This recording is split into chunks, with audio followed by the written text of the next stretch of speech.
10월 11일 화요일입니다. 오늘 하루도 주님 안에서 평안하시기를 바랍니다. 오늘은 사도행전 10장 11절로 13절 같이 읽도록 하겠습니다. 하늘이 열리며 한 그릇이 내려오는 것을 보니 큰 보자기 같고 네 귀를 메어 땅에 드리웠더라. 그 안에는 땅에 있는 각종 네 발 가진 짐승과 기는 것과 공중에 나는 것들이 있더라. 또 소리가 있으되 베드로야 일어나 잡아 먹어라 하거늘. 오늘은 이방인도 사랑하시는 하나님이란 제목으로 이 말씀을 잠시 나누도록 하겠습니다. 사도행전 10장에는 우리 복음이 퍼져나가는 과정에 분수령이 될 만한 사건이 기록되어 있습니다. 그것은 교회 지도자인 베드로와 로마 사람 백부장인 고넬료가 만난 일입니다. 여러분, 원래 복음은 전 세계 모든 사람을 위해서 주어진 것이지만 유대인을 통해서 주어졌죠.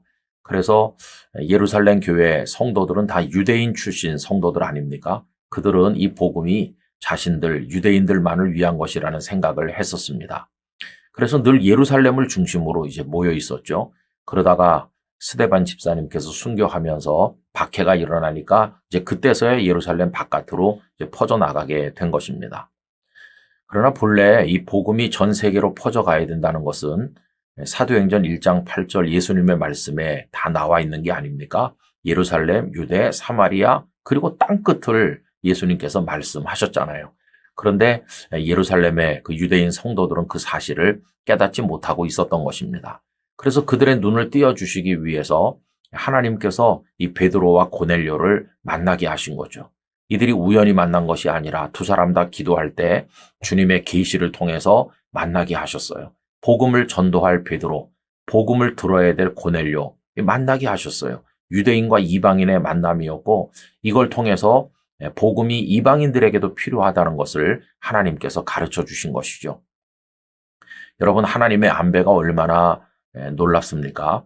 만약에 어떤 다른 무명의 성도가 이방인을 만나 전도했다면 별로 교회에 파급 효과가 없었을 거예요. 그런데 교회에서 가장 중심인 베드로 자신이 이방인에게 전도했고 이방인이 복음을 받고 성령이 임하시는 걸 경험하고 나니까 베드로가 예루살렘 교회에다가 이방인도 하나님은 사랑하신다 이렇게 말하게 되고 결국은 유대인과 이방인 사이에 그 장벽이 무너지면서 이방인에게도 복음을 전하는 그런 아름다운 결과를 가져오게 된 것이죠. 오늘 읽은 말씀은 베드로가 기도하는 중에 주님의 환상을 보는 그런 내용이죠.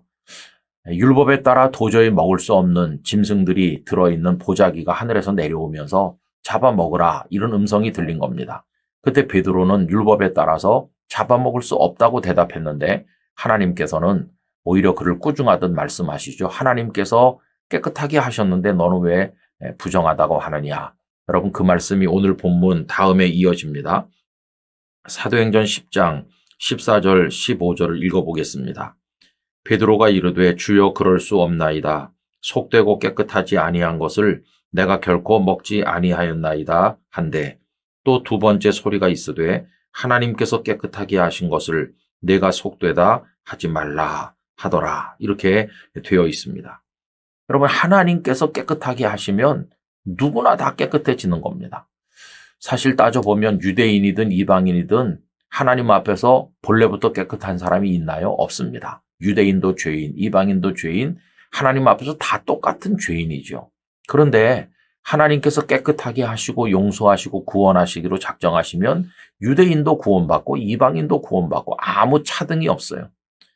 유대인이냐 이방인이냐 이런 거는 사람들끼리 어리석어서 만든 어떤 차별이고 그런 거지 하나님 앞에서는 어느 나라 어느 민족 어떤 사람이든지 다 똑같이 더럽고 다 똑같이 깨끗하게 하시는 하나님의 구원의 은혜를 얻을 수가 있는 것입니다. 그러므로 여러분, 복음을 전도하고 선교하는 데 있어서 저 사람은 안 돼요. 저 사람은 복음을 들을 사람이 아니에요. 이렇게 제안하는 거 얼마나 어리석고 잘못된 것인가를 깨닫게 됩니다. 이미 구약에서도 하나님께서는 요나를 아수르의 수도인 니느웨에 보내서 말씀을 전하게 하시는데 요나는 니느웨 사람들은 하나님의 은혜를 입으면 안 된다고 생각을 해서 다시스로 가는 배를 탔지 않았습니까? 그래도 하나님은 그를 물고기 뱃속에 들어 보냈다가 다시 나오게 하시는 과정을 통해서 니느웨 사람들에게 말씀을 전하게 하셨잖아요. 이게 차별 없이 누구나 구원받기를 원하시는 하나님의 사랑의 마음을 우리들에게 보여주는 것이죠. 여러분, 만약에 하나님께서 구원 받을 사람과 받지 못할 사람, 복음을 들을 자격이 없는 사람 미리 이렇게 편견을 가지고 정하셨다면 우리 같은 사람이 어떻게 이 복음을 들을 기회를 얻고 주님의 사람이 될 수 있었겠습니까? 그래서 우리는 어떤 대상을 제한하지 말고 모든 사람에게 생명의 복음을 전해야만 될 것입니다. 전에도 말씀드렸지만은 저의 가정에 많은 어려움을 주고 제 눈을 다치게 해주고 사과는커녕 오히려 우리를 억울하게 했던 그 가정, 정말 나쁜 사람이라고 생각을 했었어요. 그런데 나중에 보니까 그 가정도 예수님을 믿고 저희가 다니는 교회의 성도가 된 거예요. 여러분, 하나님께서는 누구나 다 사랑하시고 모든 사람에게 복음이 전해지기를 원하시는 것입니다.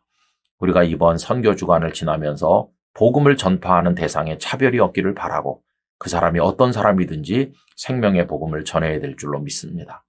여러분, 또 우리가 이 차별 없이 해야 된다고 할 때 아주 부자고 권력의 자리에 있고 저 사람 잘 사니까 복음을 듣지 않아도 된다. 이런 역차별도 또 없어야 되는 거죠. 가난하고 병들고 힘든 사람에게만 복음이 필요한 게 아니라 지금 잘 사는 사람도 똑같이 필요해요. 그래서 여러분, 누구에게든지 모든 기회를 가지고 생명의 복음을 전파하는 우리가 되어야 될 줄로 믿습니다.